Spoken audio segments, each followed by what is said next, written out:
Well, welcome, welcome everybody to tonight. Thank you so much for coming. This, as you know, is our second lecture in the series on our changing world. And this series is about listening to academics at the university here talk about their own work and talk about how their work and their research and the work of their teams is going to influence changes right across the world. And tonight we have Professor David Robertson. Now, I was joking with Dave actually because some of what Dave has done in his CV, it's almost unpronounceable. It's extraordinary work that you have done around looking at data and looking at informatics. Dave is the chair of Applied Logic, and he has been appointed Dean of Special Projects in Science and Engineering here at the university last year. And I think many of you will know Dave from his previous role. Dave was head of the School of Informatics at the university. And this school, during Dave's tenure, gained huge results, both in the REF, both around its ability across Europe. I think we're #1 in Europe now for informatics, isn't that right? Depending on the score. But Dave's own research is in computing, looking at formal methods for coordination and knowledge sharing in distributed open systems using ubiquitous internet and mobile infrastructures. The goal being to develop theories, language and tools that outperform conventional software engineering approaches in these areas. Dave, you're a member of the FAR Institute here at the university, and you're a co-director of the new Centre for Medical Informatics. And it's great to have Dave here because Dave's going to talk to us tonight around data in global healthcare. And with our 4 global academies, our Global Health Academy and Global Development Academy, Global Environment Society Academy and Global Justice Academy, these lectures provide such a powerhouse of showing how the university is influencing and affecting change. So thank you, Dave. Thanks very much, Liz, and thanks everybody for turning up to listen to the talk. As you'll have gathered, I'm primarily a computer scientist and informatician who's trying very hard to learn a lot more about healthcare and medicine. So I'm very grateful to people in the FAR and the Usher Institute here at Edinburgh for taking me under their wing and helping to train me up a bit. And I'll do my best to talk to you a little bit about what motivated me to get into that kind of area, because I do believe there is a revolution going on in medicine and in healthcare. You are getting it from a computer scientist's viewpoint, though. So you'll have to excuse any naivety that I would have in healthcare and medicine. I'll do my best. My real plan is to talk to you a little bit about what I think the challenge is, or at least one of the challenges. And then I want to say a little bit about what data science is. What's all this stuff about data and why is that important? What's pushing there? Because I'm assuming that most people I'm talking to won't know that much about that. And then for the most part of the talk, I'm going to talk a little bit about what's driving all that, what's making it push through. And I'll give you some examples of specific areas of medicine and healthcare. It's not the only ones. I'll choose 3 where I think actually there's lots of progress being made. Now I'll give you a standard model for how that's happening. So that's the way it's going to go. So when I was thinking about what was the challenge, I was thinking, what's the picture I can put up first for the challenge? And I think it's folk like me are part of the challenge, actually. I suddenly realized I'm 53 in November, not getting any younger. Mostly I'll be talking about the sort of healthcare problems that are hitting people like me in the developed world.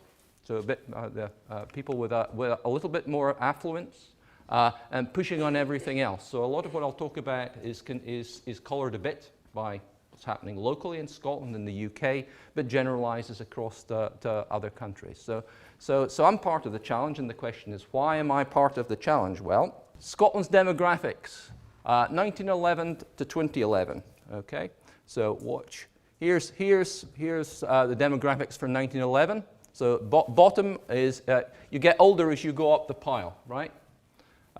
So it's a nice pyramid. Lots of young people, and they're conveniently dying as you get older.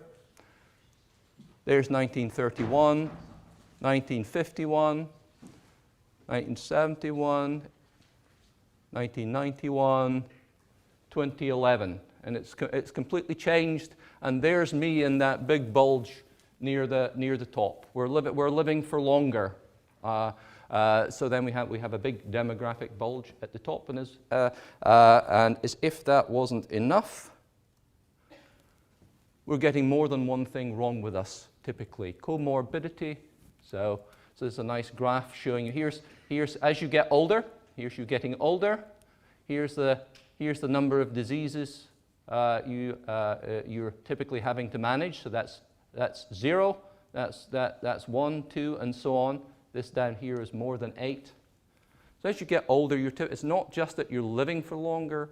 It's that you're having to live for longer with more than one disease. And you can just intuitively imagine to try to actually cope, either in treatment or diagnosis or management.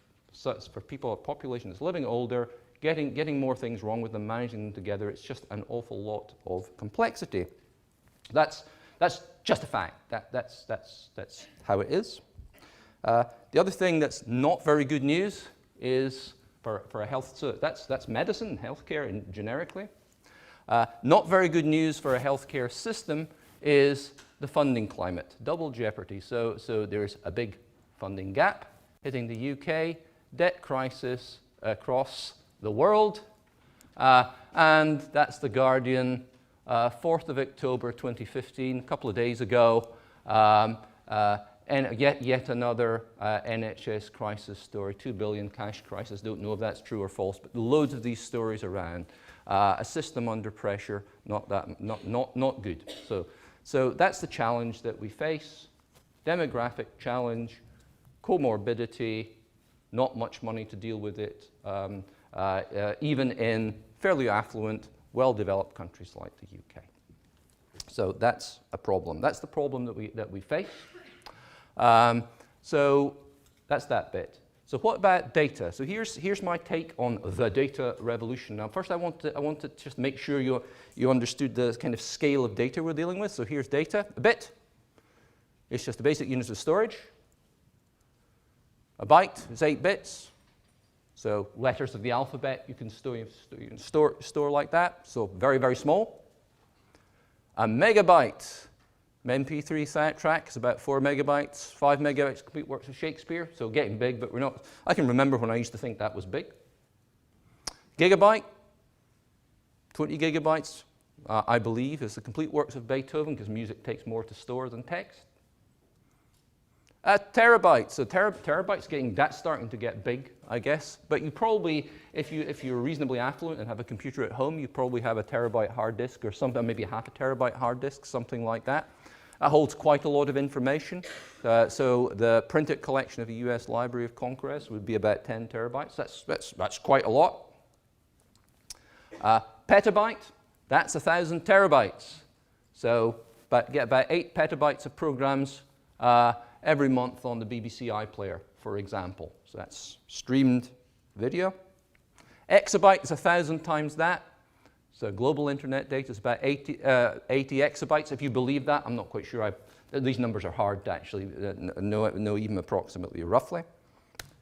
And then a zettabyte is 1,000 of those. If you believe it, World Wide Web is about 7 zettabytes a day. That's not the whole internet, the World Wide Web. Okay, so stuff you load on the World Wide Web. So loads and loads and loads and loads of data in huge volumes is the point. Then the thing is, how have we reacted to that? And what you're familiar with, I suppose, that most people would be familiar with how the commercial world reacts to that. So ASDA is the sort of data volumes they're dealing with is in the petabyte scale. Okay, so it's quite a lot, about 5 petabytes maybe, but the trend is towards more data. Google or something like 15 exabytes or something that they're dealing with. So really quite at the high end, you would say. And so that's it for commercial. We always think about the commercial world being the big thing. There's lots of data. Google is really big. But actually science is quite big as well. So there's Peter Higgs. Large Hadron Collider, Atlas experiment, all of those sorts of things. A hole in the hole in the ground down at CERN. They're dealing with about 30 petabytes per year for those kinds of experiments. So that's really quite big, even compared to big corporations like Asda, but that's dwarfed by the sort of thing that's being planned. So that's a square kilometer array. And that particular bit of scientific apparatus is 10 petabytes per hour. So that's really vast. It's really vast amounts of data. So this is an important point. So a lot of the stuff that we do as scientists, and I'm showing you this for science because it's rather larger than we're accustomed to dealing with, and it's heading our way for healthcare and medical science, vast amounts of data, and it's ramping up really fast. Once you're at this sort of the 10 petabyte per hour scale, there aren't really very many algorithms that we know that will actually deal with that in some very coherent way. It's hard to think of the algorithm that's going to deal with that. So it's very, very challenging. Another thing to bear in mind is a lot of the stuff that we've done before has been with conventional type experiments. So that's if you're down a hole in CERN, that's the ATLAS project, that's what it looks like. What that really is just a really very, very complicated set of sensors. So it's sensing stuff about the ion beam. That's the maths that it's trying to be able to confirm or disconfirm. And that's the data centers that they use down at CERN to do some of the initial data processing.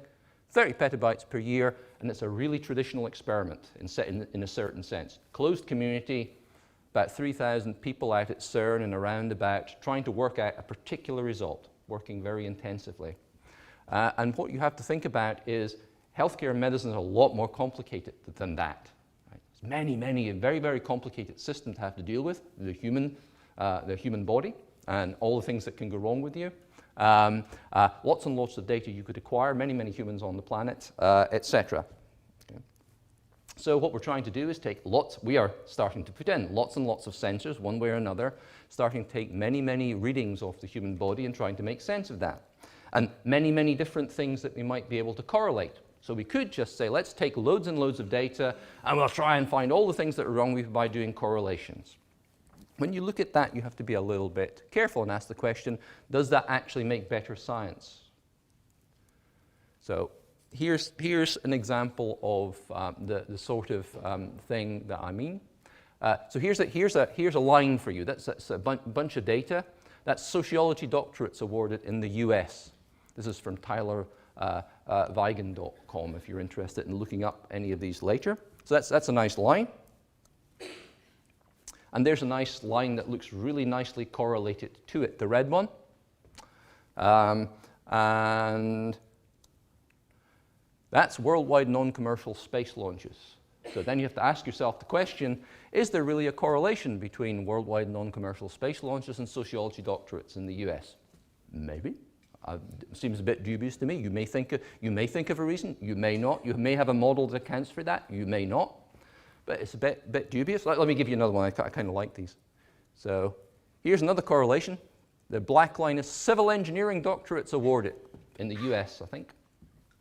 And you know what the red line is? The red line is per capita consumption of mozzarella cheese. So you maybe, maybe not. So my point is, just throwing computing resource at this doesn't really work. So this is not the sort of problem where you're just going to be able to take a bunch of computer scientists like myself, do the number crunching, form the correlations. This may now seem obvious to you. I don't know if it did before, but it's actually quite a lot of the problems that we have in doing real science is in sorting out the wheat from the chaff. Have we got a correlation? Is it meaningful? What's the model? How does that link into treatment? How does that link into our understanding of the condition of the human?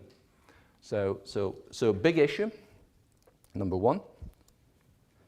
Second thing is to do with the type of data that we're facing. So as the data revolution rolls through, we acquire more data. So everybody, I just showed you how that ramped up. We're going from exabytes to petabytes to zettabytes or whatever, yottabytes or whatever else you start to call the bigger thing. So that's good. The thing that people don't talk about quite so much is how data quality changes as you do that. So as we start to harvest more data from human populations, from anywhere actually, it's not just that the volume of data goes up, which is what that little black line is showing you there.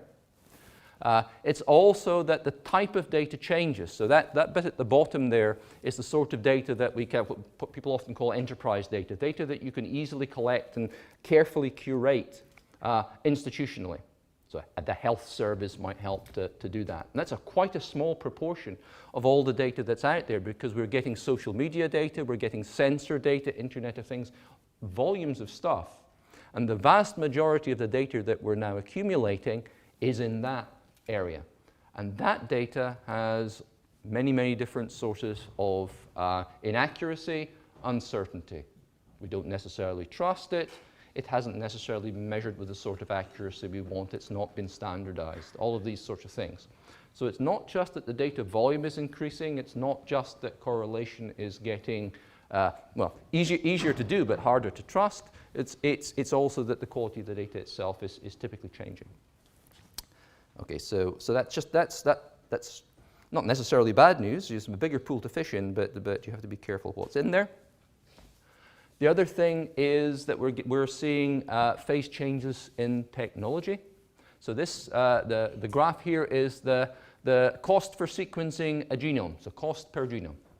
So if you want to sequence your genome, how much is it going to cost you? And that's what that graph is showing you is the white line is Moore's law. Let me explain Moore's law. Moore's law is at least what that line is showing you is how you'd expect the cost to go down if you just waited for computing performance to improve, as we've become very accustomed to happening. So your computers just get a bit faster all the time. And why is that? Well, I'll explain a little bit more about why that is in a moment. But it does. That white line is how you'd expect the cost per genome to go down if the way you did it was just exactly the same, but the machines got faster. And what you see is about 2008, suddenly it plummets down. In fact, that's an old graph. If you came down here now, it's about $1,000 per genome now, is what you can expect to pay. And it's really plummeted because people have got much, much better at understanding how to build the algorithms to do the process and fit them in with the machines that can actually do the sequencing. So suddenly the cost has plummeted down, and when those kinds of phase changes happen, it means that the science itself can change. So if you were in 2001, you're just not going to sequence very many human genomes. You're never going to be able to contemplate the possibility of taking a significant population or subpopulation and just sequencing all of the genomes. But now you can. So that's an option that is now open to you that you didn't have before. It means that your sensors have got cheaper to produce, and then you can do more with them, and you can make your medicine, your science more quantitative if you can cope with the ability to do the right kind of correlations and build the right kind of models. So you get these phase changes in technology. Another thing that's changing is that people are reacting in how they're amassing data. People are building data assets that make a difference to how your healthcare will be obtained. Here's one from Scotland. So this is digital radiology. And so what's going on is people are aggregating, not aggregating data, but building a common interface across hospitals. Data's still in hospitals, but there's an awful lot of it. There's about 850 terabytes. That's a lot of data on images across hospitals in Scotland. They're building in systems that are standardized for being able to do the appropriate radiology, building in image viewing that can operate at distance. And that's starting to save money. So you're getting a reduction in re-examination. You don't have the film and chemical costs because you're not having to do lots of that anymore. It's all digital. Reducing time to treatment, and building up a database of studies for appropriately governed care and research. So you're starting to build a facility around the digital that you didn't have before. And this is building very slowly because it has to, because people want to keep data close to source for all sorts of reasons, for governance, for practical reasons. And people are very, very carefully trying to build networks of data that can start to derive interesting research results from that. The FAR network is one of the institutions that's helping to do that. So that's really institutional, and it grows slowly, and it builds data assets that are of general use to the population. The other thing that's happening kind of at the other end of the spectrum amongst open data is just sheer connectivity. So ResearchKit is a good example. Recently, Apple introduces ResearchKit. It acts as a platform for sharing data between apps. You build your apps on ResearchKit. People make their data available for things like trials or for monitoring type purposes. And when you do that, you're supplying data through a network that Apple is providing that operates on the apps that will work on their devices, which are not ubiquitous, but they're very commonly used. Okay, so that kind of infrastructure was very hard to imagine 5 years ago. So this is changing very fast. So it's changing institutionally. People are moving, I think, quite slowly and methodically institutionally. Things are moving quite unpredictably and much faster in the broader world with connectivity through the devices, because that's a very fast-paced industry. All of this is changing. The other thing that's changing is how people aggregate these things. So I have to talk a little bit more about computer science here, because you have to understand both sides to understand how it all fits together. So here's a little bit about the laws. Remember I was saying I'd talk a little bit more about Moore's law and that sort of thing. So here are the sort of laws that we're accustomed to in computer science. Storage. Typically, I have to explain the diagram a little bit. So the diagrams I'll give are log diagrams, so that when I show a straight line, it's actually going woof up, because everything's multiplied by 10 as you go up by per unit on the vertical axis. Horizontal axis is time. So we're accustomed to local storage going whizzing up over time, very fast. Never need to worry about storage now. Well, actually, we're starting to hit some limits to that due to the physics of silicon. The limits of how much storage you can pack on an individual device. Physics is starting to limit us a little bit, until somebody invents some revolutionary way of doing it. Still, at the moment, that's starting to limit us. Data transfer is getting limited, and that's being limited by the physics of optical fibers. Again, you still get big jumps, but you're starting to hit limits. Computer speed is starting to get limited, again, by the physics of silicon, and partly by algorithm design, because you want to be able to, you don't want your computer to actually slow down as it tries to be parallel. You have to have algorithms that can exploit that. And we're starting to hit limits of algorithm efficiency, how clever we are in writing the algorithms for this. So what I'm saying here is part of computer science, the bit that you'd actually want to help deal with things at scale, is actually hitting limits to growth. But another part, which is very, very relevant, I think, to medicine and healthcare, is growing real fast. So here are some new ones. Sensors. We're putting sensors everywhere. They're getting really cheap to supply. They're almost gratuitously put into devices now. It's really hard to avoid. I have no idea how many sensors I walk around with. Actually, it's very hard to count. It's hard to know how many motion sensors anymore are in your phone. I don't know whether it's 1 or 4 in my phone. So very, very common. So that's taking off very, very quickly and continuing to grow. And it's low-cost devices. Other thing that's getting very easy to acquire is available data. That's massively growing. Despite the fact that individual device storage is starting to hit limits, we've got cloud services, those kinds of things. It's becoming much, much easier to network data. Okay, so that's getting easier. Other thing that we're getting is what I've called actor numbers. The sort of actors are things that will do something for you automatically to help you do some task. And we're getting lots more of that. I put a kind of thick line there because it's hard to say exactly what the trend is, but it's growing. And the other thing that's very important is social embedding. People talk about viral use of things. People are getting very good at building bits of software that populations will pick up and use. Okay, the research kit is a good example of a concerted effort to try to harness that. So all of this is changing.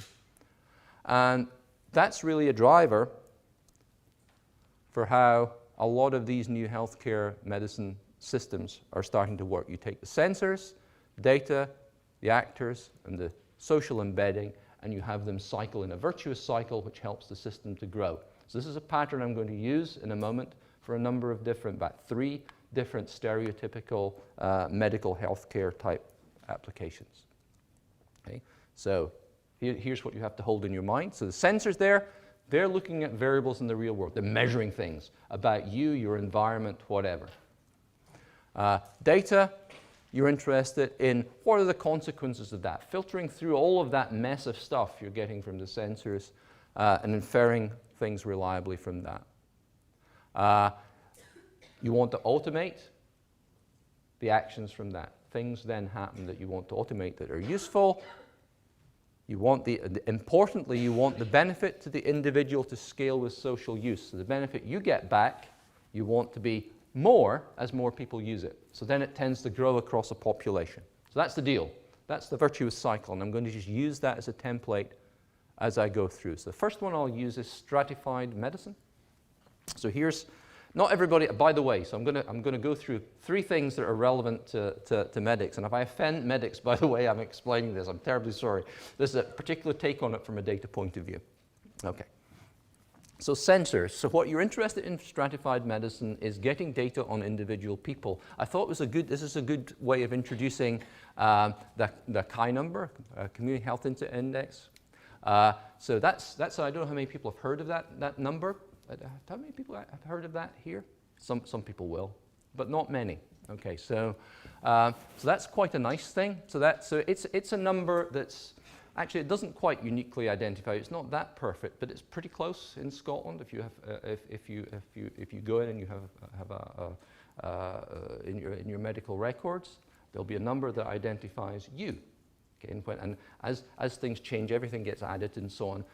Your record accumulates around that number. So that's quite easy. You might say this is a very simple thing. It's a very simple concept. It's easy to identify you, but that's not always true. Most times that's not true. It's hard to identify you so directly. This is a big advantage in Scotland. I'll just explain a little bit about, if you look at that number, let me now remember what that is. So the first 6 digits are your birthday.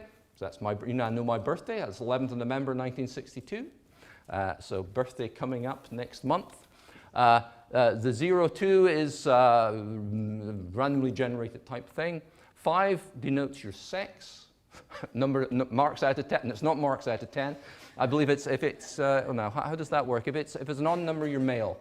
If it's an even number, you're female. I believe people will correct me if I'm wrong in this. And the last one is a number to help you check the rest of it. It's a number. I won't explain the details of that. It helps you check that you've keyed in the rest correctly. Okay, so that's that. Very simple thing, very simple little device. It helps you keep track of individual people. Simple, but quite effective. Then what people do is they link data.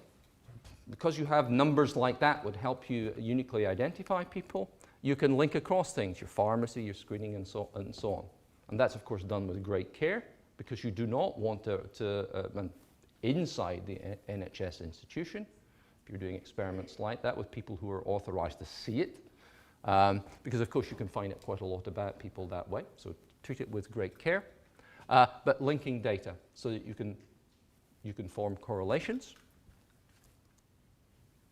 and then doing analysis of trends at population level. Again, people who are authorized with great care and appropriate governance.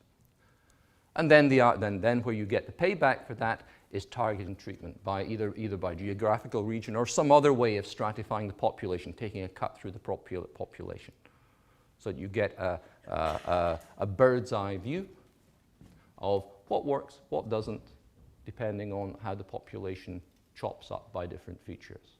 So that's very useful, because then you can use that to control, target healthcare, learn more about the effects of your healthcare policy on a population. Okay, so that's stratified medicine, that's population level. And I'll just give 1 or 2 examples of how that impacts through into what people do. So one thing that does, there's a little FAR Institute plug there, and I should thank Steve Pavis from NSS Scotland for this. One of the things that does is people start harvesting, not harvesting, people start identifying data sets that are relevant to different stages of your healthcare. And people start curating these, and because it's possible to link them, they see the value, and you start looking at, this is institutional data being looked after. So this is very good. The other thing that you see is cohort studies forming, in other words, groups maintained over time that you follow. So this is from the MRC. This is UK population cohorts, and you can read this. Large numbers of people who volunteer to be part of these kinds of studies, because they see the value of this sort of linkage and this sort of analysis. 500,000 in UK Biobank. And then what you do once you establish these things is you try to enrich them. You build more data around it so you know more about the populations. As you know more about the populations, you can predict more about what will be right, what will go wrong, treatments, and so on. So it's a huge resource for people who are professionals in the medical world to use. Okay. Next one is precision medicine. So that's a Illumina X10, I believe, which this university has acquired several. So basically, for me, I'm not a genomicist. I'm a computer scientist. That's just a really fancy sensor. That's going to sequence your genome, right? So I will sequence your genome. It will generate a whole lot of data, masses and masses of it, describing your genome, and it will automate that. It doesn't. I use the genome sequencer there. Of course, it could be anything that's taking a quantitative measure of your medical state, your biological state.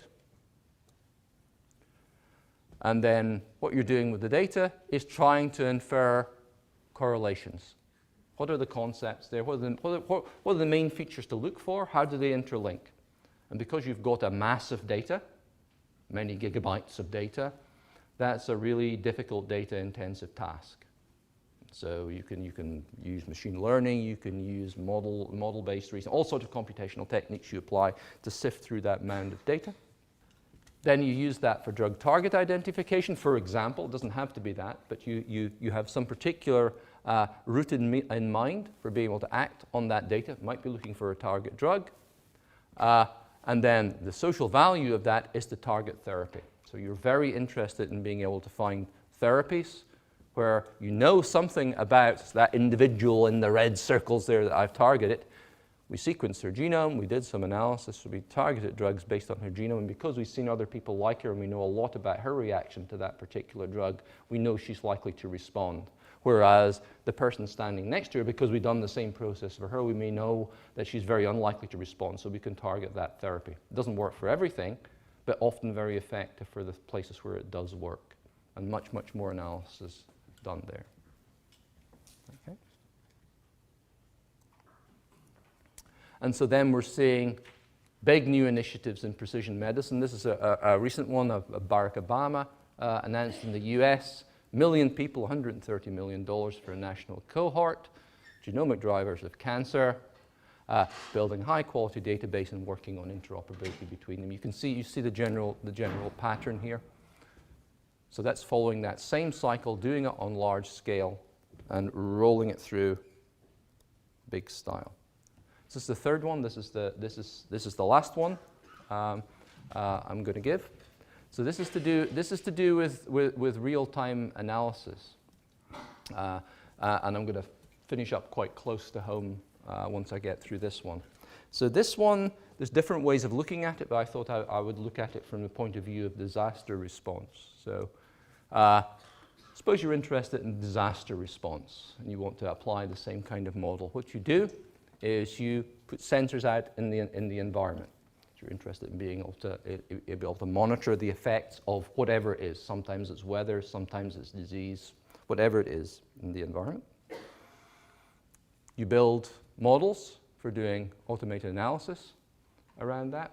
So what you're doing is same kind of pattern. You're taking data from sensors, pulling it in, doing analysis with computationally intensive techniques.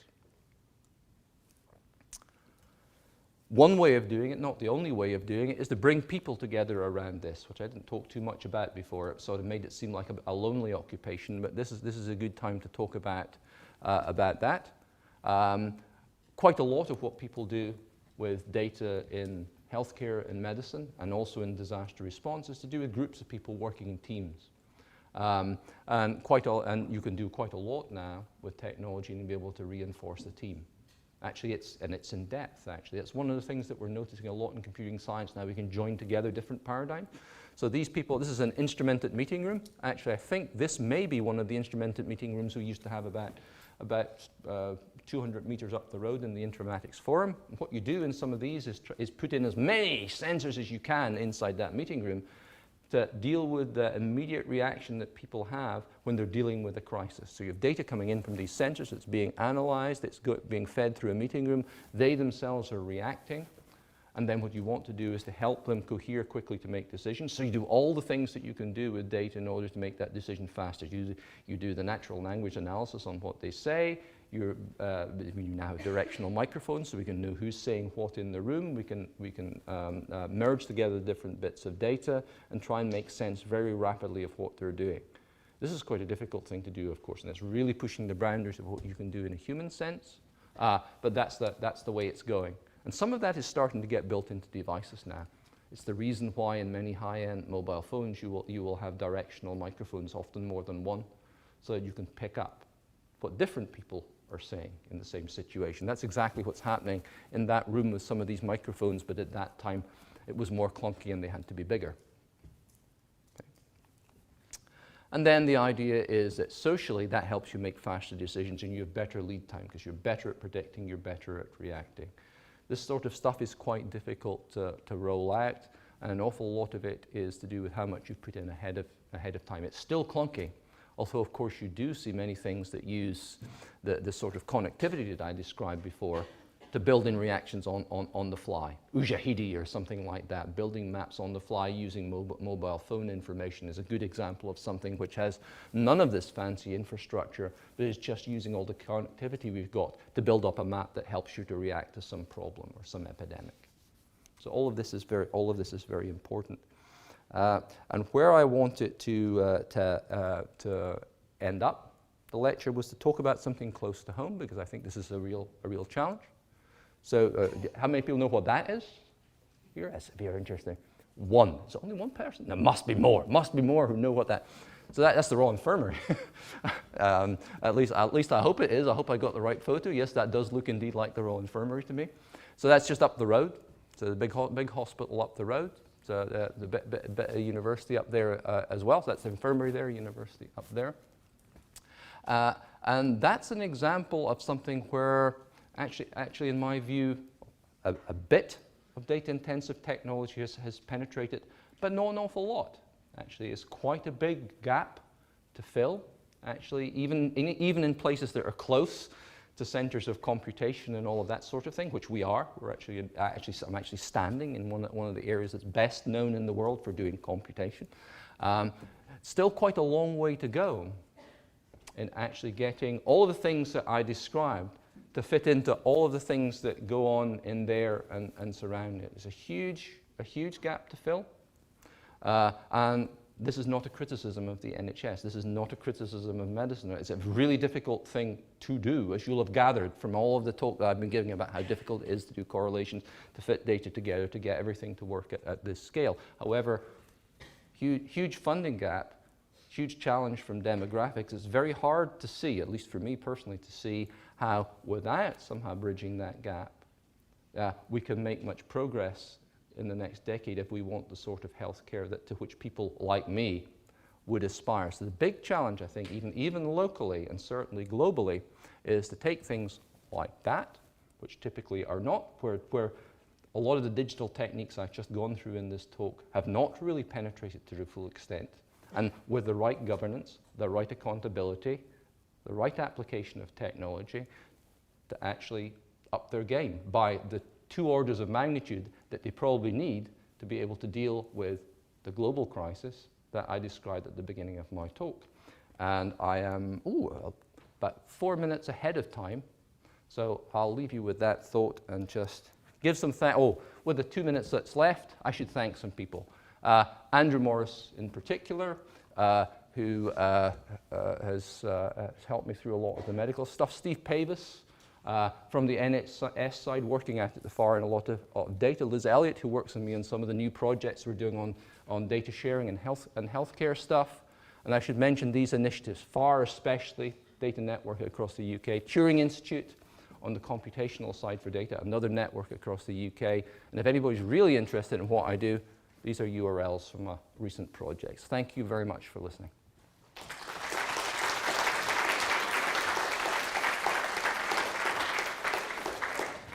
Okay, I'll say a little bit about the Alan Turing Institute. So I don't know how many people have heard of Alan Turing.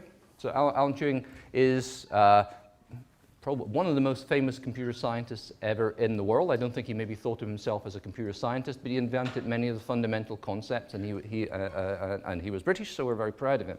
So the Alan Turing Institute is named in his honor, but it's really a confederation of universities working to drive forward the agenda in data. It's Edinburgh, Oxford, Cambridge, UCL, and Warwick. And the idea is to do fundamental science on data. So it's a bit like the FAR network, a network for medicine, but it's a network for computing science across the UK.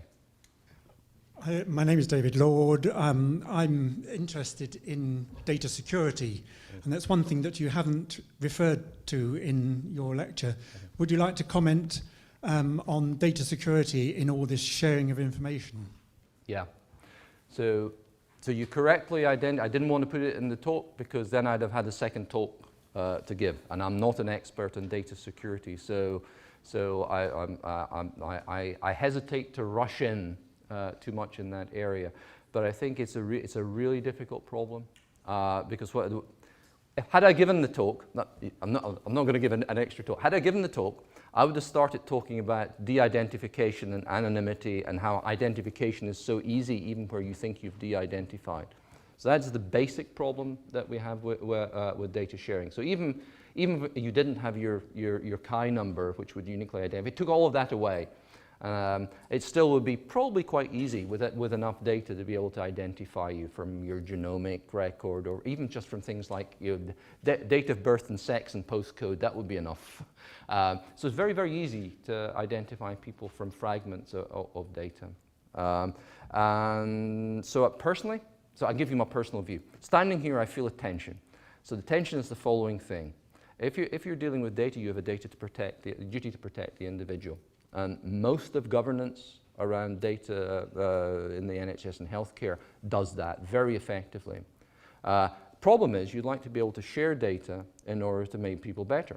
And it's very hard to reconcile that with protecting an individual against just simple inadvertent sharing of something that's very important. At the moment, basically that works, actually, I think, very, very effectively because it's kept in a closed society of people who deal with it inside the NHS.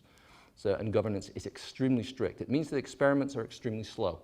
So an experiment can easily take you 2 years from start to finish, not because it's that long to actually execute, probably it's a few minutes to execute, but just making sure that the appropriate protections have been put in place. The experiments are run not by you, but by people who are authorized to do it, where there's sufficient control and so on. And I'd love it to be faster, but it's really hard to do. Because in the end, it's really hard to give you an algorithm that says, given this collection of data that I haven't seen before, you will not be identified. So it's a huge problem. You want a prediction? I'll give you a prediction, but doesn't count for anything. I think it will move slowly. In the UK, I think it will move slowly. I think it will move in a federated way. Data will not move. It's not going to be warehoused or anything anytime soon. I think it will rely on federation. I think it will rely on very precise specification of individual experiments if we want to move it faster. That's what I really think, but I don't know if that's a good enough answer. Thank you, Prof. Robertson. That was a very interesting talk. My name is George. I'm a final year medical student. You know a lot more about medicine than I do. Congratulations. I was particularly interested by this because medical informatics is one of our 12 themes for our curriculum. But throughout the last 5 years, we haven't really had much teaching or exposure to medical informatics other than some basic training in competencies like using Word and Excel and using online searchers to find journals and also a bit of training on how to access online patient records. Now, when I come here and I hear that there's a revolution going on in medical informatics, I get quite worried because I think I'm a bit behind the game or maybe something or someone is going to steal my job one day. Do you suggest some way that we or medical students or young medical professionals can educate themselves in this area? Where is a good place for them to start so they can be one step ahead of the game? I think that's a really, really good question. You've touched on something that's very, very close to my heart because I think actually I believe, and I think a lot of other people believe that this is not just for medicine. I think medicine is a good example. I personally believe that training in the sort of data science that I'm describing should be part of everybody's curriculum. I think you should just get that training, and it's a lot more than just to do with governance and so on, because I think a lot of the techniques that you will use will end up being at root data intensive. It doesn't mean I want everybody to be a computing scientist. That'd be a terrible thing. I'm not even sure I'm very good at computing science. It's a really hard thing to get into. So, but what I do mean is inside, I think medicine is going to move a little bit more towards the digital. And I think there's just elementary things that people will expect then to know. It won't take necessarily a whole lot of time. One of the things that we're doing already about that is, and you might want to use, is we're building loads of distance learning courses for that. I think this is a very good way of doing it, because then people can get the acquired skills that they need in their own time. I think it's going to take a bit of time before it becomes embedded in residential curricula. I think that's a big one to move. I think it will happen in time, but in the meantime, for people who are really interested, actually we'll be supplying those. If you go on the web, look at data science, technology, and innovation. You'll find courses in there that are relevant. In another year, touch wood, there should be an entire master's degree. You get all this data, who owns it and what can you do with it, sort of thing, through ownership? Do you have ownership rights of it? Or? So this is another really, really good question. So at the moment, because I deliberately gave you almost every different kind of ownership of data that you could imagine. And actually, in more broadly than medicine, you use lots of different data with lots of different kinds of ownership. So, for example, let me give you some examples.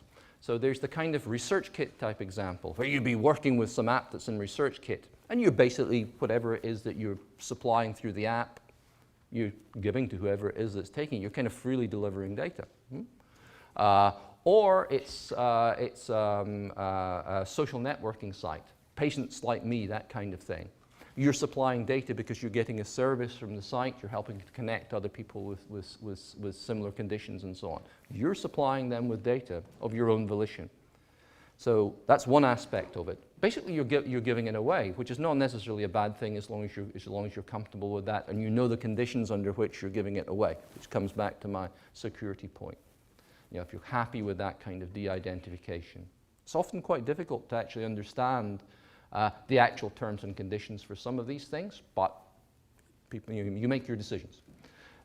At the other end of the spectrum, there are very tightly controlled and curated institutional data sets. That's the sort of thing I've been talking about. I just give you those big list of data sets there, NHS curated, and those are data that have been, as part of your healthcare, have been acquired, and they're very jealously guarded and protected from people, quite often by people who actually stand to lose their jobs or certainly suffer in their careers if they get that wrong. So that's completely at the other end of the scale. That's data that's yours that's been protected institutionally. You have a right to see it, but they're carefully guarding it for you. And then anything that you can, there's actually, in some ways, there's not that much in between. You're either kind of offering it up like that, or it's carefully curated for the sort of data we're talking about here. And that's what it is. What you don't get, which you kind of edge towards, some people talk about, but so far I've not seen very many really credible schemes for it. It's sort of quite an attractive idea, is that you could hold your data personally in some sense, maybe not physically if you see what I mean, but you would know where it was, you would own it, you would manage it, and you would be able to tightly control it, maybe even financially offer it for particular purposes. That's less well developed in my experience. Maybe that's possible. That would be rather different from the situation that is here. So that's more or less, at least my understanding of where that's at. Hi, Rob Thomas. I'm the course organizer for Our Changing World. And I suppose all the questions are kind of go along in a similar theme, so I'll carry on that theme. What's the relationship between the increase in data management, data harvesting, and big pharma? You know, that's the kind of an industry that you haven't really mentioned in terms of their licensing and their own commercial interests in potential treatments. Yeah, so again, you've raised an interesting tension, because what I would love, so we need more and better therapies, drugs. We need to understand more about how drugs actually work. You can speculate that there are many things that are yet to be discovered, even about the drugs that are out there, what their effects are, things to do with comorbidity when they're combined with others, what's the effect of that? Just tons of things. You can just keep thinking of things that you'd like to do, even with the stuff that's currently out there, that would maybe be more effective. So there's loads of stuff that could be done there. So that's a plus. That's a positive thing. We'd like to do more. We'd like to know more of that. We'd like to target that. We'd like to develop better drugs and so on. Of course, pharma's a big industry. So then you have to worry about the flip side of that, which is there's lots of money to be made from cornering the market and developing drugs. There's lots of money to be made for being able to do more effective trials, for maybe able to do for being able to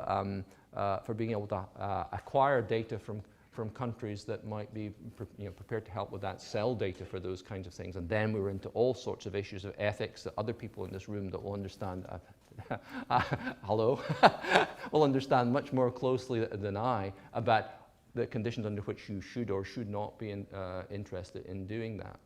So at the moment, I think I think it is actually just quite difficult, because those kinds of concerns about ethics and the corporate Borg swallowing data and so on are really quite worrying and overwhelming. It doesn't mean you shouldn't do science. It doesn't mean that you shouldn't do things where you can make progress. But it's one of these things where we progress quite cautiously. And that's probably the right thing to do at the moment.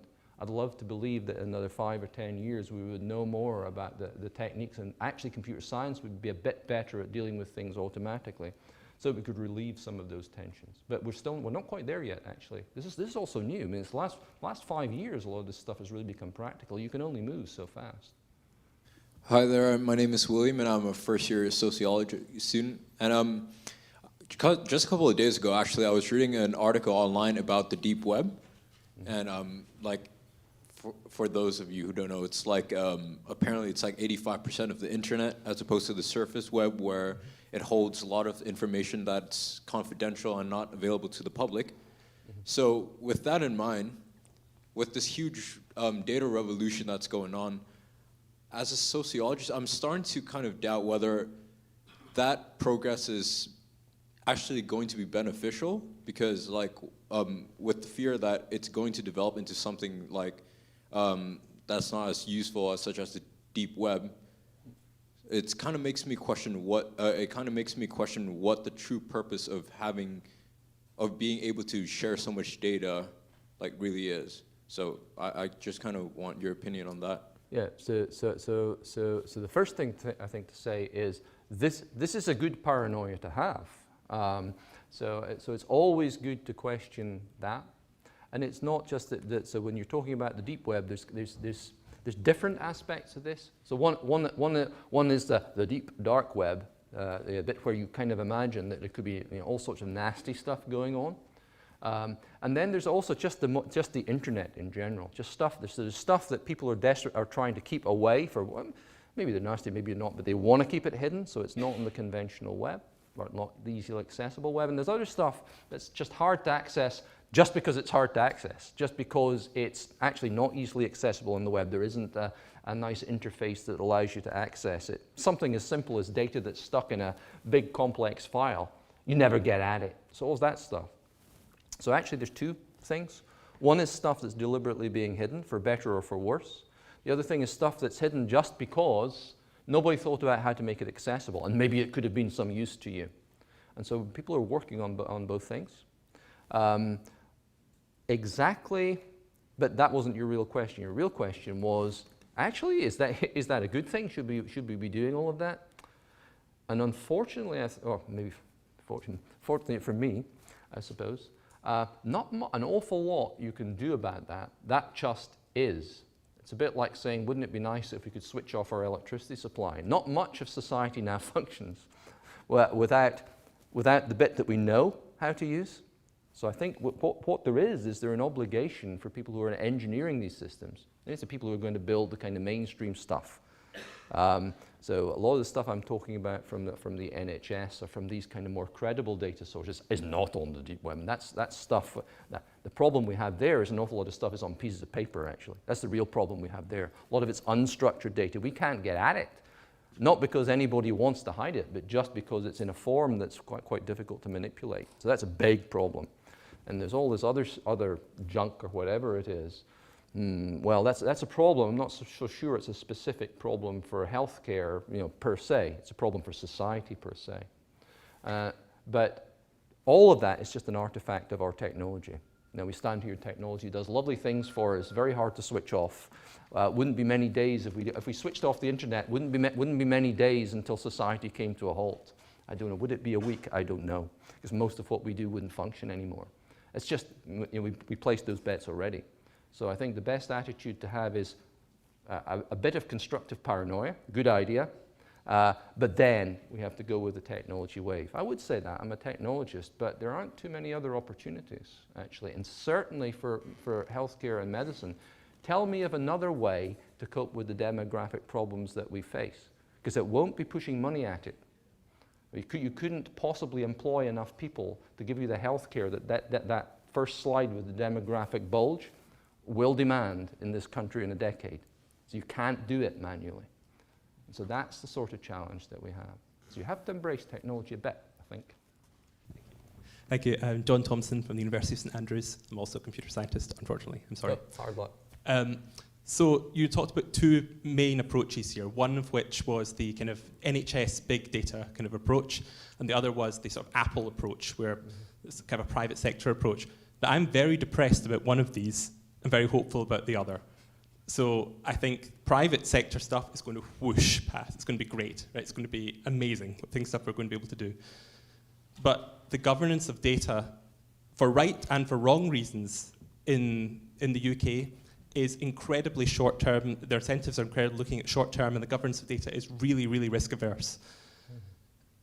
Can you do anything to sort of suggest anything to allay my fears? I mean, I feel it's basically going to be private sector all the way, or anything that does this big data from like large sources is going to be from India, from China, from other countries where perhaps they don't care about data governance quite as much, maybe rightly, maybe wrongly. But do you have any, can you allay my fears that basically we're just going to get destroyed in this? I don't think we will be.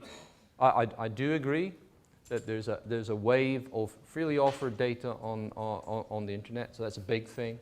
So it's not just research kits, it's everything that's helping to pull data that's healthcare related. I don't think that means that there isn't a very strong role for the sort of tightly curated data that you get in the NHS. Let me put it a different way. I think, and every time I'm actually spending more and more time working with people who are close to this sort of thing in the NHS in Scotland. And a lot of people there actually are I wouldn't, heroic is too strong a word, but they're working really hard to try and make that be effective. And I think it is an uphill struggle because they also have a duty to protect the individual's data. So in fact, that's their first obligation. There is a duty to share, but the first obligation is to protect, and especially to protect the databases in the NHS. So the worst thing they could possibly do would be to make a mistake, release data, the feedback from that, force them to close down the database. That's a very real danger. So that's why people are cautious. So I understand that caution. And I think really so I do not think that we would ever get that to change simply by saying be less cautious. Because why would they do that? That's a mistake. I think the way to change that is for more researchers to get involved close to point of care, places like that. That's why I kept that slide up. Close to places like that, working in real time with data, I think is really important. Because I think that's the only way to actually get out of the problem that you describe. Has to be researchers who are, some of them computer scientists, or they're medics who've got good at this, working with data, actually doing things that make a real difference, and I mean difference, the sort of difference that translates into savings in money, that the NHS can obviously make a change for the good. Patients treated better, patients treated more cheaply. Everybody can see the crisis that this is global. Everybody can see the crisis that faces us. It's just being able to make good, strong, incremental progress. The increments can be quite big if you're clever at doing it, but I think what's very important is to be close to places like that. And I don't mean necessarily physically close, I mean intellectually close, working in real time on problems that matter, and then we can help to unlock that data in controlled ways that are, that are not putting, you're going to set off antibodies in the public at large, are going to put people individually under huge risk. That's the only way to do it. I don't think that would ever, even if we're a little bit slow with that, I don't think that would be completely wiped out, because there's some data that you will only get from there, at least in the next decade or so, I think, because it's institutionally acquired. An interesting question is what you do when you're combining them. So I know a UK Biobank or something like that, where they've got a lot of that kind of data, consent it for use, so that they can rather more freely use it for research. And then they're starting to build in with those other kind of data that you're getting that's just kind of offered on the general wave of Fitbits and whatever. That's a very interesting area as well, building out from that so that you're not working in antagonism, but you're working in synergy. So it's quite a complicated area. I don't believe it's apocalypse from open data for the reason I described, but I do agree that it's moving rather slowly, although I understand understand the reasons for caution. And I think it's up to us to make it move faster, and the researchers. Thank you very much.